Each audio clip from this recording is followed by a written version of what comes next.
Nirvana, the band, the show, the movie is one of the most fun times that I've had at the theater in a while. Trying to figure out how to even describe this movie is a challenge because it's really unlike a lot of anything else. It's kind of a mockumentary.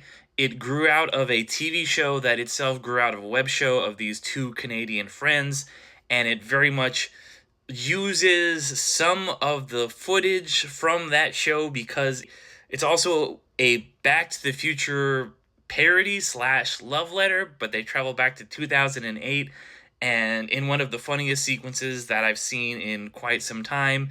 But it's also, you can't tell which parts were scripted, who's an actor, and what part they just shot on the street. It's directed and written and starring Matt Johnson, who had came to prominence through Nirvana, the band, the show. And I first became familiar with him a couple years ago from his film Blackberry, which is actually how he got financing for this. That is one of my favorite movies of the last few years. This has some really interesting, bizarre meta humor in it. It's got fourth wall breaks.